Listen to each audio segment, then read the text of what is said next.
Hello students, कैसे हैं आप लोग।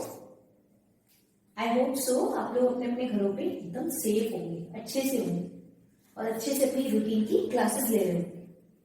तो चलिए टाइम वेस्ट नहीं करते, अपनी आगे की क्लास स्टार्ट करते हैं। तो आज हम पढ़ रहे थे शैवाल।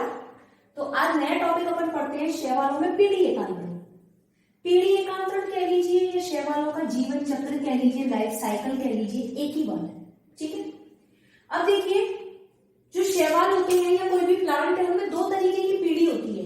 एक पीढ़ी होती है युग्मकोद्भिद और दूसरी पीढ़ी होती है आपकी बीजाणुद्भिद। देखो जैसे नाम से पता चल रहा है, युग्मकोद्भिद पीढ़ी मतलब वो पीढ़ी जो किसका निर्माण करेगी, युग्मकों का, और बीजाणुद्भिद पीढ़ी मतलब वो पीढ़ी जो किसका निर्माण करेगी, बीजाणुओं का। तो डेफिनेशन क्या बनती है इसकी, अगुणित युग्मकोद्भिद एवं द्विगुणित बीजाणुद्भिद पीढ़ी के नियमित अनुकरण को पीढ़ी एकांतरण कहते हैं। एकांतरण मतलब ऑल्टरनेशन।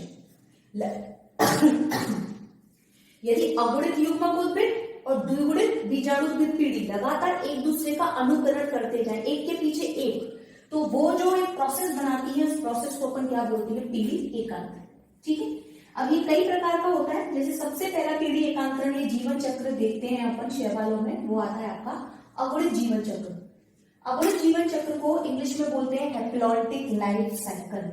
अब देखिए अगुणित जीवन चक्र है और हमें पता है कि युग्मकोद्भिद पीढ़ी तो अगुणित होती है, मतलब गुणसूत्रों की संख्या इसमें आधी होती है, और जबकि द्विगुणित पीढ़ी कैसी होती है, बीजाणुद्भिद होती है।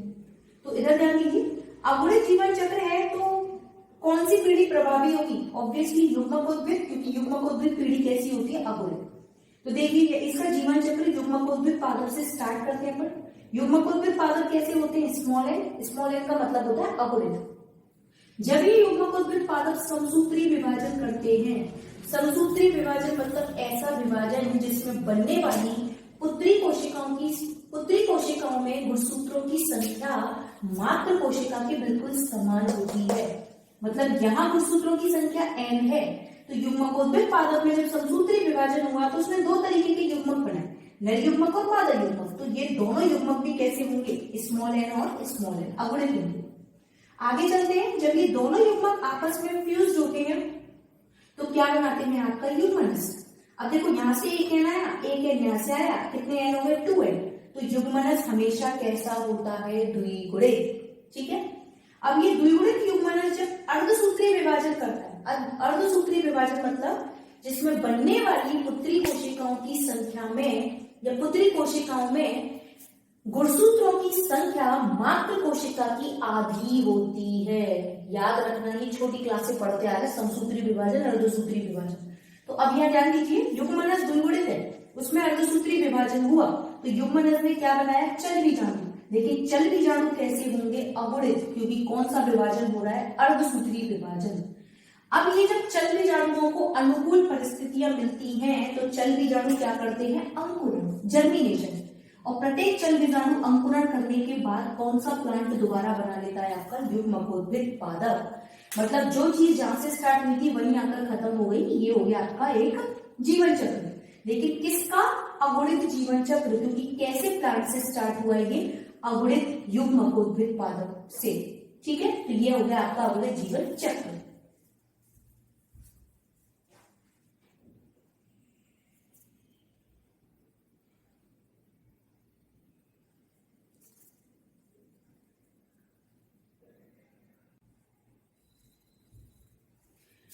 पहले हमने पढ़ा था अगुणित जीवन चक्र, दूसरा आता है आपका द्विगुणित जीवन चक्र।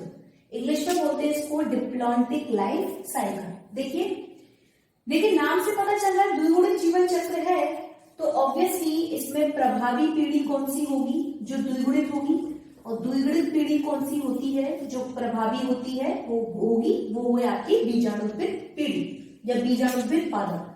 तो इस जीवन चक्र को कहां से स्टार्ट करेंगे अपन, बीजाणुद्भिद पादप से। बीजाणुद्भिद पादप हमेशा कैसे होते हैं, द्विगुणित। लेकिन जब हम इनमें अर्धसूत्री विभाजन करते हैं तो ये कैसे बनाएंगे, अगुणित। तो ये अगुणित दो तरीके के पादप बनाते हैं, नर पादप और आपका मादा पादप। अब नर पादप जो है वो आगे जाके कौन सी युग्मक बनाएगा, नर युग्मक, जबकि मादा पादप कौन सी युग्मक बनाएगा, आपके मादा युग्मक। ये दोनों भी कैसे होंगे, अगुणित, क्योंकि कौन से विभाजन से बने, अर्धसूत्री। जब ये दोनों युग्मक आपस में फ्यूज होंगे तो क्या बनाएंगे, द्विगुणित युग्मनस। और द्विगुणित युग्मनस जब अंकुरण करेगा तो अब की बार वो क्या बनाएगा, बीजाणुभित पादप। आपको याद हो तो पिछली जो अपन ने वो पढ़ा था, इससे पहला वाला अगुणित जीवन चक्र, उसके अंतर्गत अपन ने पढ़ा था कि युग्मनस में अंकुरण अर्धसूत्री विभाजन हो रहा था और उसके बाद क्या बन रहे थे उसमें जू स्पोर्स या चल बीजाणु। लेकिन यहाँ युग्मनस डायरेक्ट ही अंकुरण करने के बाद क्या बनाता है, बीजाणुभित पादप। अब ये द्विगुणित है, इसमें अर्धसूत्री विभाजन तो नहीं हुआ, इसने तो केवल अंकुरण किया है, तो अंकुरण करने के बाद ही एक ऐसा प्लांट बनाएगा द्विगुणित पादप। तो ये है आपका द्विगुणित जीवन चक्र।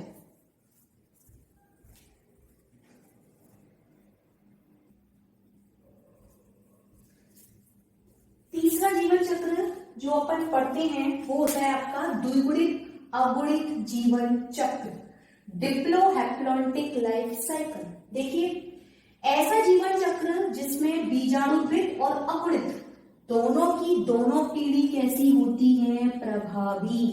अभी तक अपन पढ़ रहे थे कि या तो बीजाणुभित प्रभावी होती है या युग्मकोद्भिद, लेकिन ये वो जीवन चक्र है जिसमें दोनों की दोनों पीढ़ी क्या होंगी, आपकी प्रभावी। ऐसे जीवन चक्र को कौन सा कहेंगे, द्विगुणित अगुणित जीवन चक्र। अब ये देखिए, दो प्रकार का होता है, या तो समरूपी पीढ़ी एकांतरण, यदि बीजाणुभित और युग्मकोद्भिद दोनों जो पीढ़ियां हैं उनकी बाह्य आकारिकी कैसी हो, समान, तो उसे तो क्या कहेंगे, समरूपी। और यदि उनकी बाह्य आकारिकी कैसी हो, असमान, ठीक है, तो उसको क्या कहेंगे, विषमरूपी। देखते हैं साइकिल को। देखो, दोनों पीढ़ी प्रभावी है। हमने स्टार्ट किया है बीजाणुभित पादप से, हमने कोई द्विगुणित बीजाणुभित पादप लिया।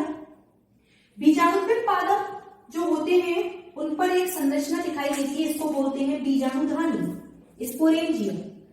बीजाणुभित पादप द्विगुणित है, बीजाणुधानी भी कैसी होती है, द्विगुणित। जब बीजाणुधानी के अंदर कौन सा विभाजन होता है, अर्धसूत्री विभाजन, तो क्या बनेंगे आपके बीजाणु या चल बीजाणु।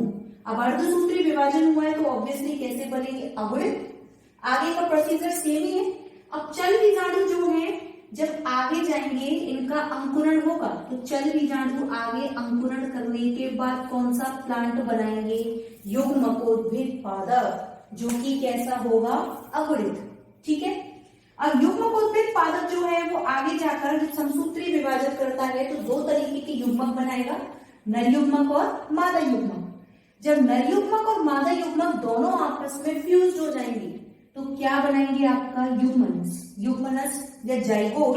और जैसे ही युग्मनस को अनुकूल परिस्थितियां मिलेंगी तो इसमें क्या होगा, अंकुरण, और दोबारा से ये क्या बना लेगा, बीजाणुभित पादप। तो देखिए, ये वो लाइफ साइकिल है जिसमें बीजाणुभित पीढ़ी भी उपस्थित है और उसी के साथ साथ युग्मकोद्भिद पीढ़ी भी उपस्थित है। तो जब दोनों पीढ़ियां प्रभावी होती हैं जिस लाइफ साइकिल में, तो उसको क्या बोलते हैं अपन, द्विगुणित अगुणित जीवन चक्र। ठीक है।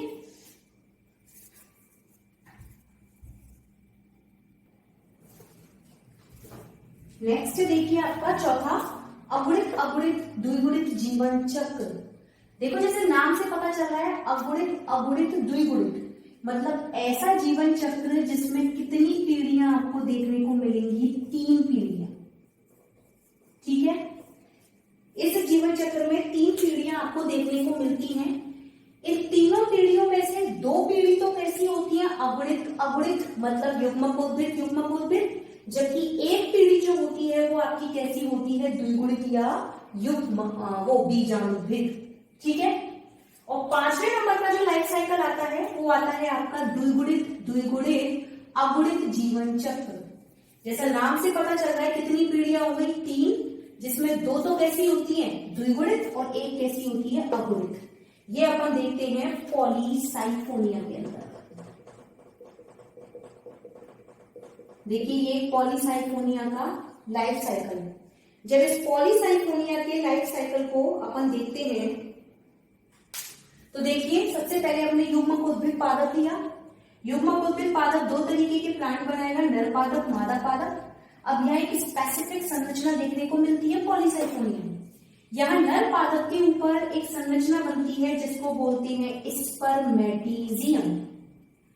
स्पर्मेटिजियम भी कैसे होंगे? अगुणित। स्पर्मेटिजियम के अंदर भी एक संरचना देखने को मिलती है, इसको बोलते हैं स्पर्मेटियम।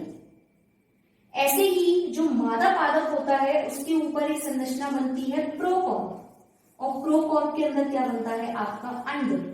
जब ये स्पर्मेटिजिया और अंड आपस में फ्यूज्ड होते हैं तो क्या बनाते हैं? द्विगुणित यूग्मनस। अब ये द्विगुणित यूग्मनस करता है समसूत्री विभाजन, और समसूत्री विभाजन करेगा तो क्या बनाएगा? एक स्पेसिफिक टाइप का बीजाणुद्वित पादप जिसको बोलते हैं कॉर्पो बीजाणुद्वित पादप। देखिए जब ये यूग्मनस द्विगुणित है तो कॉर्पो बीजाणुद्वित पादप भी कैसा होगा? द्विगुणित। कॉर्पो बीजाणु पादप समसूत्री विभाजन करेगा तो द्विगुणित क्या बनाएगा? कॉर्पो बीजाणु। ये एक स्पेसिफिक टाइप के बीजाणु है। और कॉर्पो बीजाणु जब अर्धसूत्री विभाजन करता है तो कौन से बीजाणु बनाता है? आपके चल बीजाणु या जूस्पोर। और जैसे ही चल बीजाणुओं को अनुकूल परिस्थितियां मिलती हैं तो ये अंकुरण करने के बाद क्या बना लेते हैं? आपका युग्मकोद्भिद पादप। ठीक है, तो यहां से स्टार्ट हुए थे और यहां से खत्म करते हुए दोबारा यही पहुंच गए। तो ये है द्विगुणित द्विगुणित अगुणित जीवन चक्र। तो ये शैवालों में जीवन चक्र थे, द्विगुणित जीवन चक्र, अगुणित जीवन चक्र, द्विगुणित अगुणित जीवन चक्र, अगुणित अगुणित द्विगुणित जीवन चक्र, और लास्ट द्विगुणित द्विगुणित अगुणित जीवन चक्र। ठीक है, इसको अच्छे से पढ़िए, अच्छे से समझिए, और नोट्स आपको प्रोवाइड हो जाएंगे, नोट्स की चिंता मत कीजिए।